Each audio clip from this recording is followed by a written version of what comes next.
অভাবের তাড়নায় দেশের সন্তান বিক্রির ঘটনা আরো একবার প্রকাশ্যে এসেছে।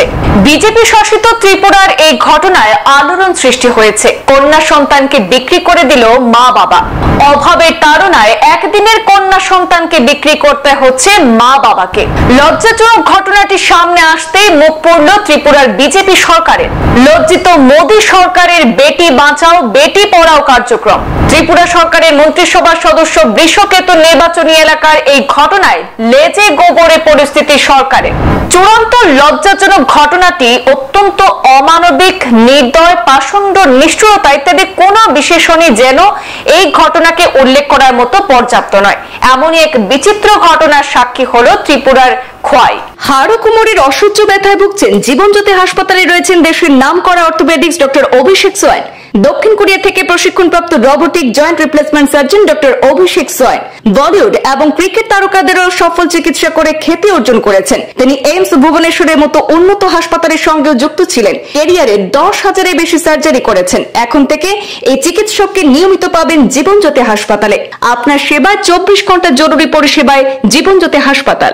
মানবতাকে লজ্জানত করা ঘটনায় মুখ পড়ল ডক্টর মানিক সাহা নেতৃত্বাধীন বিজেপি সরকারের।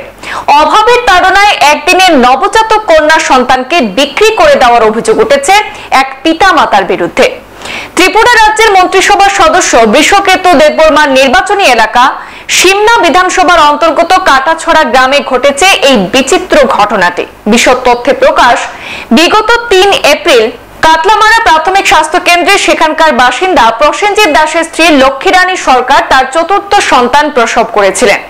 ওই দিনই সে তার একদিনের কন্যা সন্তানটিকে খোয়াইয়ের একটি পরিবারের কাছে বিক্রি করে দেওয়ার অভিযোগ উঠেছে। জানা গেছে ওই দম্পতির আগের আরো 3টি সন্তান রয়েছে, অথচ অভাবের সংসার, রীতিমতো নুন আনতে পান্তা ফোড়ার অবস্থা। এমত অবস্থায় 4র্থ সন্তানটিকে লালন পালন করা সম্ভব হবে না। তাই অভাবের কারণেই নাকি ওরা নবজাতক কন্যা সন্তানটিকে খোয়াইয়ের একটি পরিবারের কাছে বিক্রি করে দিয়েছে। কিন্তু এই সন্তান বিক্রিতে কোনো ধরনের নথিপত্রের মাধ্যমে হয়নি। তাই সেই পরিবারের নাম ঠিকানাও বলতে পারছেন না কন্যার আসল বাবা প্রসেনজিৎ দাস এবং তার মা লক্ষ্মী দাস।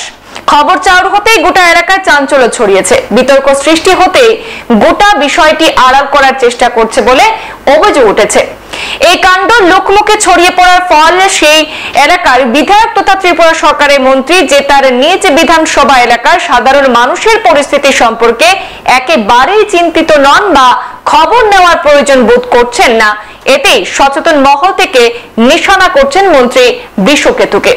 কারণ তিনি নাচ গান ইত্যাদি নিয়ে ব্যস্ত বলে অভিযোগ। সাম্প্রতিক সময়ে মন্ত্রীকে একটি অনুষ্ঠানে ড্রাম বাজাতেও দেখা যায়। জনপ্রতিনিধি বা মন্ত্রী জনগণের প্রতি উদাসীনতা দেখালেও সন্তান বিক্রির মতো মানবিক ঘটনার বিরুদ্ধেও নড়ে চড়ে বসেছে পশ্চিম জেলা প্রশাসন। জেলা শাসক ডক্টর বিশাল কুমার ঘটনার খবর পাওয়ার সঙ্গে সঙ্গে শিশু সন্তানটিকে খুঁজে বের করতে স্থানীয় বিডিওকে নির্দেশ দিয়েছেন। তবে এই প্রতিবেদন আমাদের কাছে পৌঁছা পর্যন্ত নবজাতক কন্যা উদ্ধারের কোনো খবর এখনো পর্যন্ত পাওয়া যায়নি। আমি জ্বালাইছি, আমি বিশ্বাস করে দিছি অনেক বেড়ি নিচে বিশ্বাস করে বেড়ি কইছে আমার তো খুব যত্ন থাকবো, খুব শুয়ে থাকবো, তোমরা আমার তো শুয়ে থাকবো। আপনি এই যে বাচ্চাটা দিয়ে দিচ্ছেন কারণটা কি?